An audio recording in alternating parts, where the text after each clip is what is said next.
Hello, it's Tina Slade, Quantum Light Language Energy Healer. I've been working very much with a lot of my clients who are coming into awakening and are coming into a knowing within the heart and soul that there is something more and that they want to explore how they can become more connected to themselves. And I spend much time talking about what the awakening process is from my perspective and from the information I've been given. And I thought it might be quite nice to come along and just share with you what awakening really means to us and how we get into that point of becoming awakened and what that journey might look like. So when we talk about awakening, many people feel that it's just a case of being able to become more psychic or being able to perhaps connect to spirit. And it is that, and there is a journey around being able to make those gifts more anchored within ourselves. But that's not quite what awakening is. And as I always say, I try to demystify the mystified, because when we understand the process we're going through, it makes it so much easier. It makes it so much easier to signpost what those feelings are or what that need is within ourselves. So I checked in and I asked for some information that I can share with you about what awakening is, so that you have a better understanding of the process that we're all going through at this point in time. So in order to become fully awakened, it means that we are ascending and we are looking to hold more light within our light body. And when we have reincarnated so many thousands of times, we reincarnate to understand the duality of light and dark. It's the balance. We come into this lifetime to balance off the understanding of what it's like to be within the darkness, as we might call the need to control others, the need to manipulate others, the need to have anger to others in our actions and deeds. And we experience that in order to understand and come back into what I call our totality. And our totality is very nicely represented within the yin and the yang, the light and the dark. Because we can't be fully light and embodied unless we understand both aspects of enlightenment and polarity. So we will choose many, many, many lifetimes where we are either the one in control of others, the one who disempowers others, or the one that hurts others, in order to understand what it is that drives us through our actions, thoughts, and deeds, and what that feels like.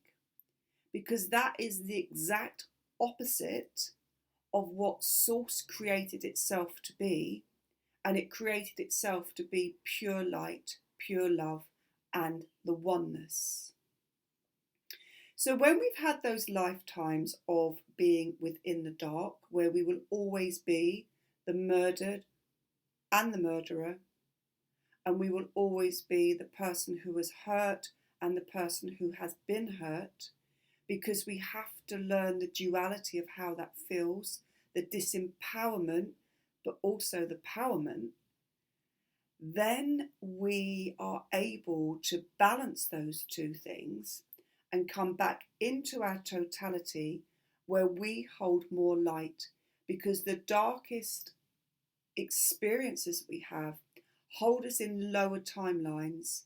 The need to control others, to disempower others, to not hear others, holds us in those low frequencies. And many times, and even in this lifetime, when we have been unheard, disempowered, not seen, it just comes into those dark energies that we're trying to balance, shift, and understand. So our quest in this lifetime, and there are many, our quest in this lifetime of being awakened is to dig deep, understand all of those programmings, all of that energy that comes through our blueprint, our internal templates of life and lives, and to heal it and understand it and forgive it so that we can become more light embodied and we can become closer to source and the oneness. But that's a really hard journey. It's a really hard journey. And lots of us falter on that until we suddenly have that realization of the fact that all we're doing, we are becoming a compassionate observer of ourselves, and we are looking to balance the light and the dark energies. And in this lifetime, I've chosen to come down with an absolute disconnect from numbers and letters because I've come in dyslexic. And for me, numbers and letters are simply, or were simply, just a black line on a piece of paper. Had no relationship to me at all. And yet when I came into the quantum energy field, when I started understanding about quantum energy, I was started to be shown the power within numbers and the power within symbology. And as I've grown and I've been able to see symbols and work within geometric and sacred geometry shapes, I understand the different energy resonance with them. So when I checked in and I said, okay, I need you to give me a way that I can teach how it is that we are awakening and what does that mean? So we demystify it. So everyone can go, oh yeah, I get that, that's simple. And really strangely, they gave me a formula, like a mathematical formula. And I was like, okay, that's what I'm going to run with. So I'm going to tell you what the formula is, and then I'm going to show you how I've written it down. And I'm hoping that this will make clear and give you better understanding of what you're going through. So when you're going through those difficult times, when you're going through those emotions and lower timelines, lower densities, if you can just relate it to what I'm going to show you, I'm hoping that it will mean that your transition becomes easier, that you are able to step out of being victim, that victim consciousness that we all drop into, and then you can come up and you can look at the situation as a compassionate observer of yourself and of others. So the first component of the formula with awakening is self-love. And it's about how do we come into a place of self-love for ourselves, clearly, and of others. Because in our lifetime of learning and being within the polarity and the duality of light and dark, we may well have done things to others. We may well have said things to others and to ourselves, and we may well have told ourselves that feeling of you're not good enough, you're not worthy, you're not beautiful, you're not clever, all those you are nots. We need to leave those behind and we need to come into the place of self-love. And the place of self-love comes straight into the heart, and we need to practice forgiveness of ourselves. And we have to understand that we're on a journey. And if we don't love ourselves in who we are, every facet of ourselves, we can't move forward because we're always going to be stuck in victim. And that's not what this life is about. So the first part is exercising self-love, and that's nurturing yourself, and it's accepting that there are times that you drop down into that program of fear, abandonment, rejection, all those negative emotions that I know that we all know. So if we can first of all look at self-love, that really moves on very beautifully and allows us to go into compassion of self. We become compassionate of our journey. And I often say that we are amazing best friends to other people. But actually, to be compassionate of ourselves, we need to be our best friend. We need to be the friend who listens and just holds that space. So from self-love, we move into compassion, and that allows us to be compassionate to others as well. And when we can do that, there is a massive energetic shift, which is really, really important. So from compassion, self-love, compassion, self and others, we then move into the biggest and the most crucial part of our learning and our awakening, and that is forgiveness. That is the key that unlocks everything. When we can sit in forgiveness of all that we have been, all that we are, but more importantly, and this is quite a big ask, when we can forgive others for everything that we feel that they have done to us, then we start to become truly awakened. And it doesn't happen overnight. I'm not sitting here saying that tomorrow when you practice this little formula that you are suddenly going to become forgiving of everyone, because it doesn't work like that. Because in order to forgive, you have to journey deep into the pain and to the scars that we hold in order to understand them, release them and let them go.